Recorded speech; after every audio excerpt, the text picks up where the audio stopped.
ప్రభుత్వ మెడికల్ కాలేజీల పీపీపీకి వ్యతిరేకంగా దూకుడుగా ముందుకెళ్తోంది వైసీపీ. సేకరించిన కోటి సంతకాలను ఇవాళ గవర్నర్కు సమర్పించబోతోంది. కోటి సంతకాల వాహనాలతో ఈరోజు భారీ ర్యాలీగా గవర్నర్ దగ్గరకు వెళ్లనున్నారు జగన్. తమ హయాంలో ఏర్పాటు చేసిన ప్రభుత్వ మెడికల్ కాలేజీలను పీపీపీ మోడల్లో నిర్మించాలని కూటమి ప్రభుత్వం తీసుకున్న నిర్ణయానికి వ్యతిరేకంగా వైసీపీ ఉద్యమ బాట పట్టింది. గ్రామ స్థాయి నుండి రాష్ట్ర స్థాయి వరకు అనేక రకాలుగా నిరసన కార్యక్రమాలు చేపట్టింది. అందులో భాగంగానే జనం నుంచి కోటికి పైగా సంతకాలు సేకరించింది వైసీపీ. వీటిని గవర్నర్కి సమర్పించి పీపీపీ మోడల్ను అడ్డుకోవాలని కోరబోతున్నారు వైసీపీ అధినేత వైఎస్ జగన్. గవర్నర్కు కోటి సంతకాలు ఇవాళ సమర్పించబోతున్నారు. ఇవాళ గవర్నర్ను కలిసి ప్రజల అభిప్రాయాన్ని వివరించనున్నారు. సంతకాల పత్రాలు నిండిన వాహనాలను పార్టీ కేంద్ర కార్యాలయం వద్ద జెండా ఊపి లోక్ భవన్కు పంపనున్నారు జగన్.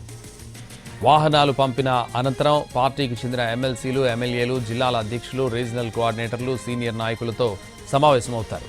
సాయంత్రం 4 గంటలకు కోటి సంతకాల ప్రతులతో గవర్నర్ను కలిసి పీపీపీ నిర్ణయాన్ని ఉపసంహరించుకునేలా ప్రభుత్వాన్ని ఆదేశించాలని కోరనున్నారు వైసీపీ అధినేత.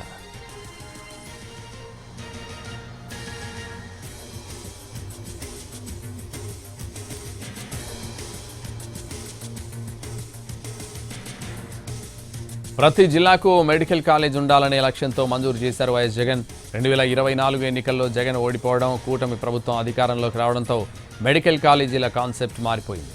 నిధుల కొరత, సమర్థ నిర్వహణ పేరుతో కాలేజీలన్నింటినీ పీపీపీ మోడల్లో నిర్మించాలని నిర్ణయించి టెండర్లు కూడా పిలిచింది.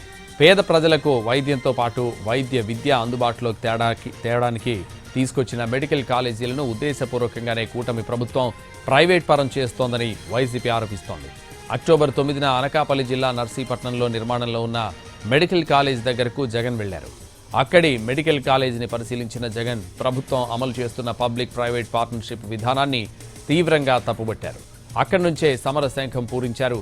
ఉద్యమం క్రమంగా విస్తరించింది. మొదట గ్రామాల్లో రచ్చబండ కార్యక్రమాలు, అనంతరం మండల కేంద్రాల్లో నిరసన ర్యాలీలు నిర్వహించారు. స్టూడెంట్ యూత్ వింగ్ ఆధ్వర్యంలో బైక్ ర్యాలీలు, కాలేజీల సందర్శనలు చేపట్టగా జిల్లా పార్టీ ఆధ్వర్యంలో నిరసన ర్యాలీలు, కలెక్టర్లకు వినతి పత్రాల సమర్పణ, కోటి సంతకాల సేకరణ కార్యక్రమాలు కొనసాగాయి.